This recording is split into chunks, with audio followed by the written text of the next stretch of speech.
Hey everybody, this is Sethar, and today we are going to start a new tutorial series on Crusader Kings 2. What is Crusader Kings 2? It's a grand strategy game by Paradox Interactive that is set in the Middle Ages and focuses on the creation and growth of your dynasty. This game has a significant amount of complexity and can be incredibly overwhelming for new players, and it's my hope that a tutorial series can help reduce some of that learning curve. With that said, let's dive right in and get started. The first screen you have when you launch the game is this one, and the first thing you'll want to do is go into options to set your different options. Most of these are the typical option settings that you see in most games, where you can adjust your video settings, your resolution, if you want it borderless, windowed mode, or full screen, control the levels of your volumes and how quickly your mouse and cursor scroll or zoom. The main game settings here, difficulty, you can adjust this to make it, when you make it easier, it increases some bonuses, it gives you some bonuses, and if you make it harder, it gives those bonuses or even better bonuses to the AI, depending on how difficult you make it. For the purposes of this tutorial series, I'm just going to leave it on normal. You can set an autosave interval, which is how frequently the game will autosave. It can get a little bit of lag, especially later in the game when those autosaves happen. So if you set this too frequently, it can get a little annoying because the game will kind of freeze on the monthly tick. So I leave it at yearly, but you can adjust this to your preference. There is an option for Wikipedia links.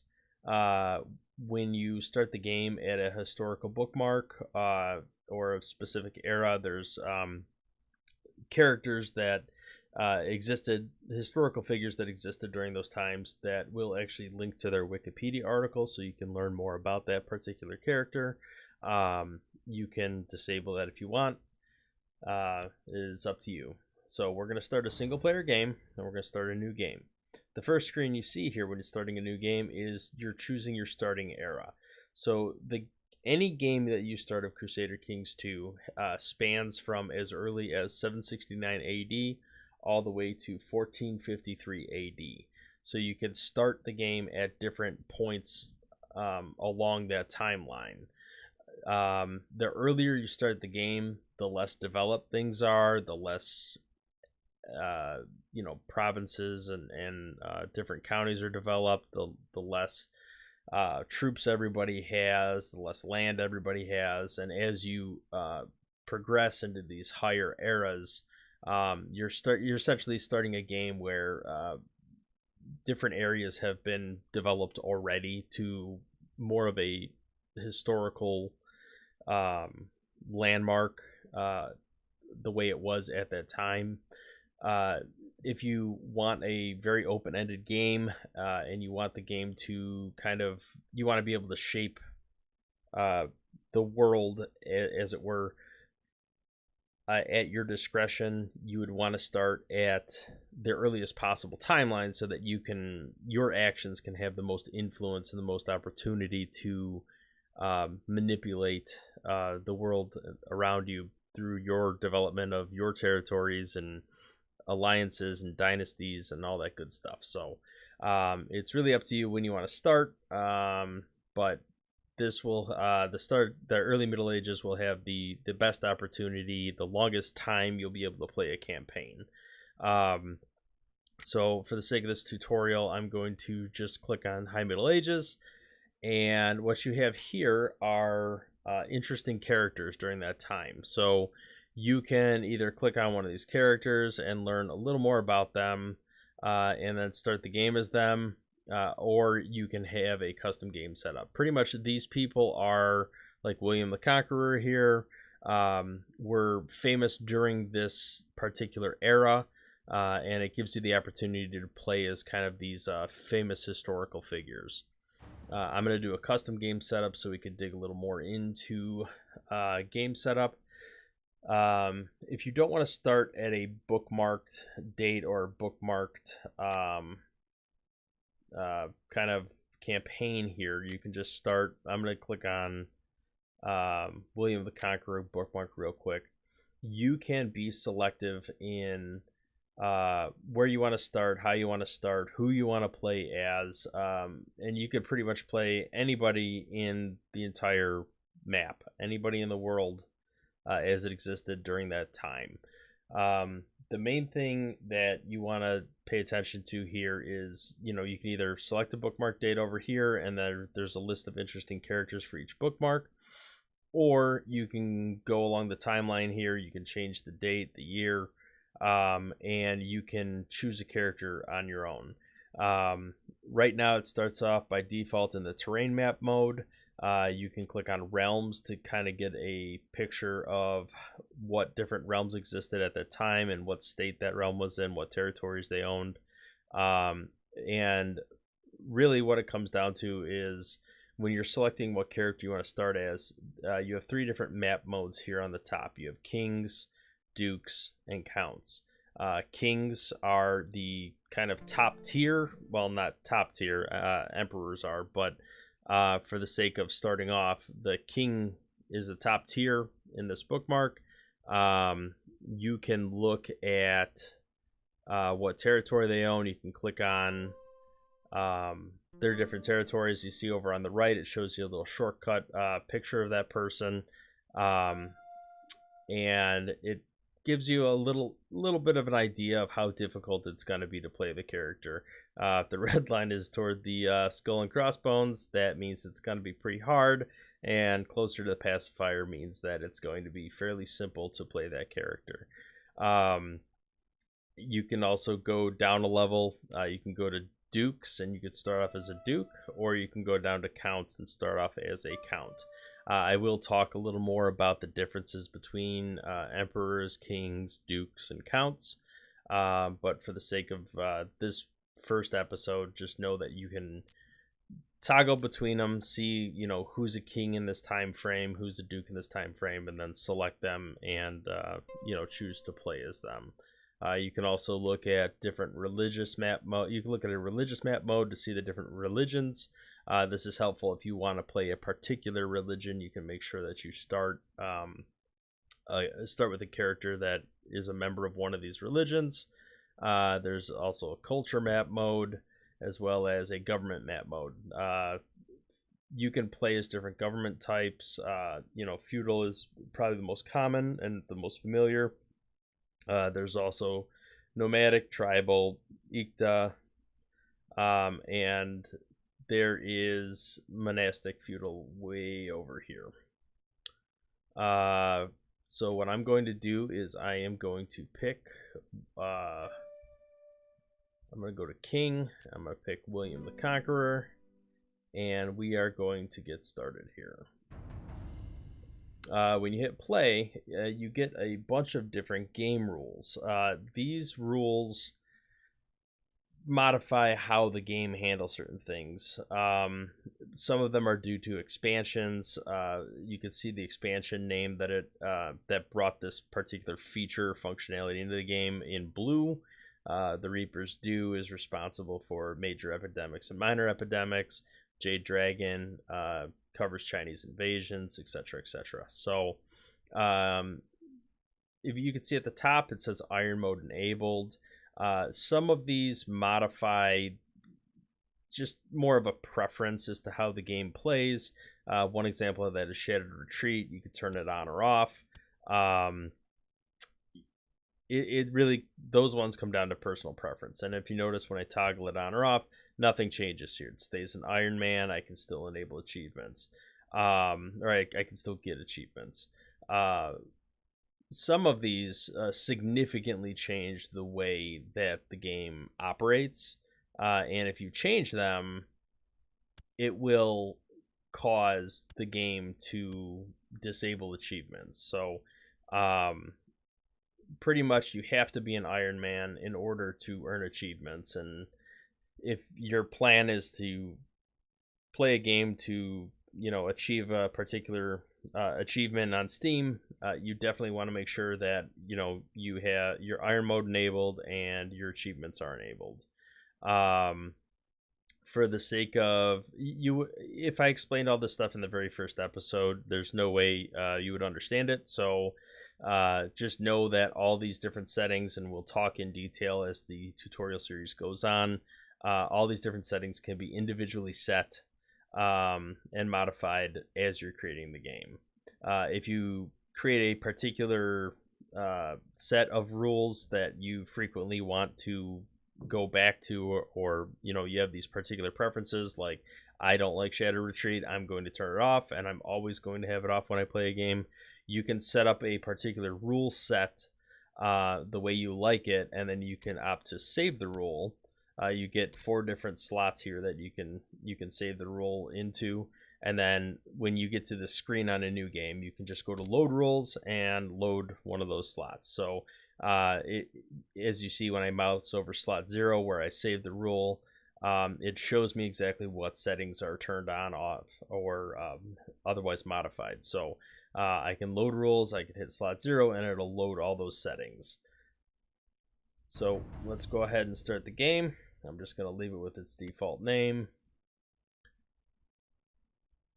And we'll take a look at some of this user interface here. So this is just a welcome pop-up. It explains a little bit about the game and a little bit about your particular culture, religion, and government type, which in this case is feudal, and some of the benefits and limitations of that, which we'll talk about all of this. So the first thing you see here is the map of the world and the general user interface here. So we're going to start by looking up in the top left corner, and that is your character portrait. This is the character you are currently playing. You can click on this and it'll pull up a kind of a character sheet that has a bunch of detail about the character, and we will dig into this relatively complex character sheet in a later episode. Here is all your different menu options that takes you into the different different areas that you have to consider as a kind of your governing tools, your council, the laws you have set, the technology, your military. This is where you would raise and lower levies, and intrigue is where you do all of your kind of spy master stuff or plotting. Factions gives you a list of people who have factions against you. Religion is, this screen varies depending on which religion you're playing. In this case, it's Catholic religion, so there's a couple different options here. We'll dig into detail on all these particular menu options, and the last one is societies, where you would choose if you want to be a member of a particular society. The next section you see here, these are all alert options. So these options are pretty much just giving you a heads up that there's something you have to do or something you have to pay attention to. You can, click on it and it'll take you to the appropriate section to, resolve whatever issue it's trying to indicate here. You have an option when you right click on these that you could either dismiss for now, which means it'll turn it off, but it'll pop back up when the next event happens that would trigger this particular type of alert, or you can disable the alert, which prevents it from popping up altogether. If you accidentally disable an alert, like I clicked that and I didn't want to do that, you can go into the outliner options here. You can check in disabled alerts. You'll see that it's red down here. You can click on it and it will re-enable that alert. You see it pop back up there. So once these are all the alert options, you could then look over here in the top right corner, and this is kind of your resources, for lack of a better word. This is where it indicates how much wealth you have, how much prestige, how much piety, how much domain size, Again, these are all concepts that we'll dig into as we get further into the tutorial series, and your kind of overall score for your dynasty there. This is also where you would pause the game or unpause the game and increase the speed or slow down the speed of the game itself. There are keyboard shortcuts for this, but if you want to click it with your mouse, you can click it here to unpause, click it here to pause. Going down from there, you have pop-outs for high priority and low priority messages. This game is, as I mentioned earlier, incredibly complex, and there's a lot of opportunities to do different things in the games, and it's very helpful for you if you have message settings set up to alert you for all relevant or important things that you would like to make sure you're in the loop on. You would set these settings up to give you alerts when there's a certain event that's going to happen that you want it to catch your attention. And you set all these settings. I'm going to hit the escape key to pull up the menu, and there's a message settings button here, and we're going to go into that message settings. So there's kind of three different categories of or three different groupings of people that you could set individual message settings for. So those are indicated by these three icons up here. So the gold star is when you click on that, it allows you to set all these particular individual message settings and how you want to handle them when you have close and unlanded family members of your dynasty, that meet any of these criteria.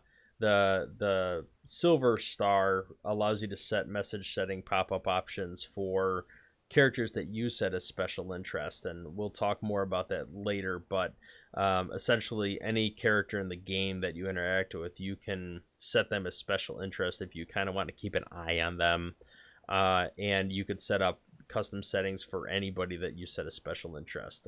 From what I read, this is limited to about 20 characters you could set a special interest, and they will show up here in the outliner, which I'll talk about in a minute.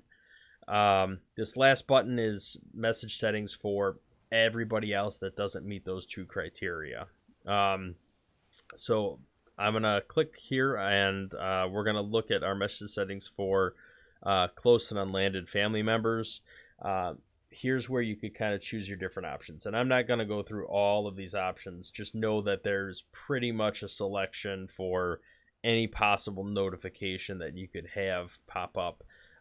Next to these individual options, you could set the priority of those messages. So a priority 1 message will pop up on the screen. So like right in the center of your screen, if that event triggers for this particular category of person, it will pop a message right in the center of your screen. Priority 2 messages will show up under this high priority button tab button here. Priority 3 messages will show up under low priority, and then you have priority 4, which don't show up at all in any pop-up area, but you will see it in the message log. So if you click on this little plus icon down here, you'll see it in this message log here. Priority 5 just disables. You don't see any information at all. And then this is kind of a toggle where you can say, okay, when this happens, pop up a message in whatever method I specify here, but also pause the game when this triggers. Sometimes things are extremely time sensitive in the game, and you'll want it to automatically pause so that you don't have to try to hit the space bar real quick or get up here and click pause, especially if you're running the game at a bit of a higher speed. So now that we've talked about different message settings, here is the outliner. So this is where you can quickly and easily see all of your different domains that are in your kingdom or empire, and you can click on them and it will take you directly to them. We will talk more about what domains are and what you can do with them, but they are essentially different territories or different areas that you own directly, and that you can upgrade, build buildings in, or give to other people at your discretion. That is these domain these domains are directly responsible for the number of troops you can levy and how much money and how much wealth you can get. So, the more domains you have, the better, but there is a limit. But we'll talk more about that later. You can have all sorts of different options for your outliner. So if you want armies to show up in your outliner, you want all these different hostile sieges. If something's under siege, it'll show up as an item in your outliner. So you can really kind of choose whatever options you want to have quick access to or not have quick access to. Down here are your different map modes. So you will use map modes very frequently in this game. You have the terrain map mode, which is what it's on right now. It pretty much shows you the different type of terrain. This is not frequently used. It can be useful to kind of see where you have like really bad terrain, because you're going to have pretty bad attrition in those areas, but there's other map modes for that. You have a realm map mode, which shows you how the realms are as they are right now. So England, has all these different areas of the map, and they own all this. France owns all this, etc., etc. Diplomatic relations. So this is a very useful map mode. You can see all the different colors that are highlighted here. You will have these light green colored map modes, or these light green colored provinces here are areas that are owned directly by you. So you have direct ownership of these areas. Areas that are kind of a little bit of a medium green are your vassals. They're people that kind of report to you or serve underneath you. And areas that are dark green are vassals of vassals. So they're people that report to the people that report to you. So if you think of that kind of structure, you can get an idea of like, this is all owned by you. All the green is part of your kingdom, but you own the light green directly. The medium green reports to you, and the dark green reports to somebody who reports to you. The yellow is an indication of other kingdoms that you have the ability to attack if you want, or otherwise interact with. There is another color, which is blue. If you have an alliance with somebody, they show up as blue. The next map mode is the religious map mode, which, similar to like when we were picking our character, you can look at the different map modes to see what different religions are available, or what different religions are out there, and what provinces are members of that particular religion. Culture map mode shows you what different cultures in the different areas. You can convert cultures or belong to a specific culture. The economy map mode kind of shows you how much money these areas generate, how successful they are. It should be no surprise that, in the year 1066, Europe was kind of the booming area. A lot of economic growth, a lot of economic development.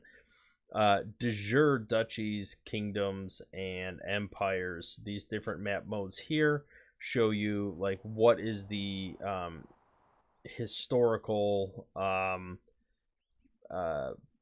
empire, or the historical kingdom, and what did that look like. As you can see, the de jure kingdom, or members of that, what should be that kingdom, is different from when we look at the realms map mode. We see England owns areas here, areas over here that were not part of the de jure kingdoms, and that can be relevant in the game, because we'll talk about this later, but you can declare war to reclaim or claim a territory that is part of your de jure kingdom or de jure land. You have a map mode for revolt risk that, if you have people that are unhappy with you that might revolt, you can kind of see, what that risk is. Obviously green is good, red is bad. You have a dynastic map mode, and like I mentioned earlier, this game is all about dynasties and building your dynasty. The dynastic map mode gives you kind of an indication as to where your particular dynasty is, or where they're currently ruling. One of the kind of fun things to do in this game is to marry people off and try to establish your dynasty in multiple kingdoms throughout the known world. Opinion map mode shows like how people feel about your character, the character that you're currently playing, not really your kingdom, but your character. Green is very good, red is very bad, and you got this muddy green red and in between, which is more of a neutral. They don't really have an opinion one way or the other. Direct vassals shows you all the different people that are vassals of people. Trade zones, it shows you a map of the trade zones. So one of the concepts in one of the expansion is republics. You can play a dynasty that is based off of trading and cities rather than baronies and the feudal government type. And trading is a big portion of that, and these trade zones are kind of indicated here. There's also trading paths that kind of bring wealth from India and the Middle East over towards Europe, and we'll dig more into the trade zones later on, Silk Road and all that. Governments, this shows you the different government types. We saw this map mode on the character selection screen. Defensive pacts shows you if you're a member of a defensive pact with anybody, they would be highlighted here in this map mode. And epidemics, which is a feature of the Reaper's Due, shows diseases and illness that are spreading across the world. Thankfully there are none right now. This button here opens the Jade Empire. It's expansion. This is how you interact with the Chinese Empire.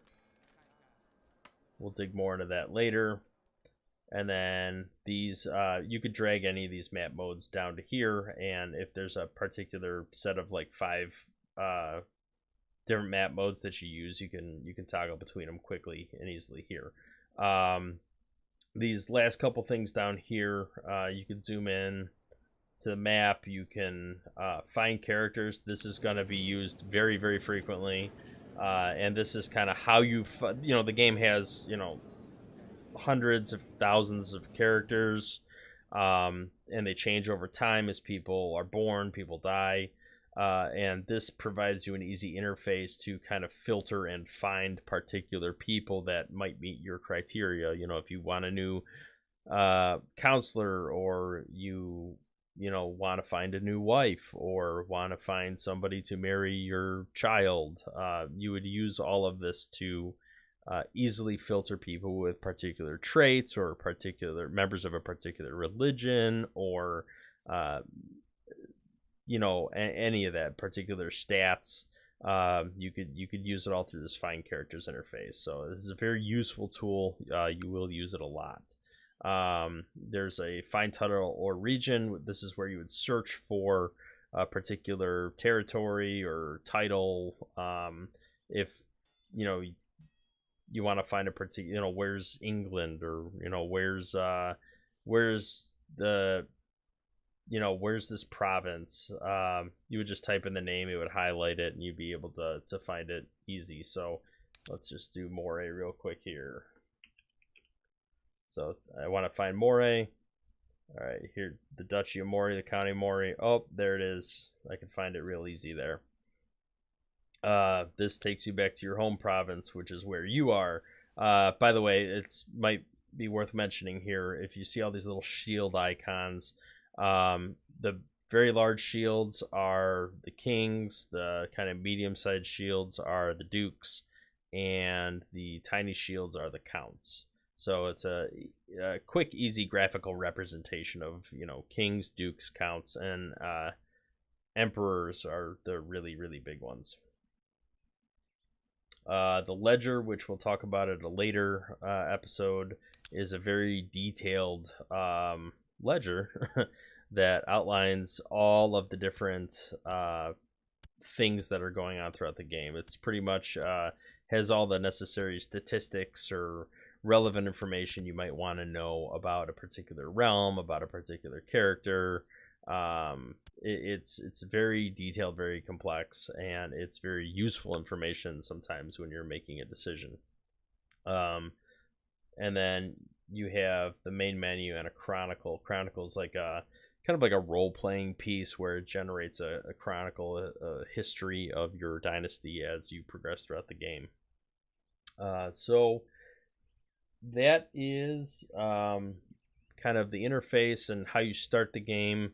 I'm going to end the episode here, and then in the next episode we'll start digging a little more into the character interface and what that means, and what all these different features and functions are, and we'll go from there.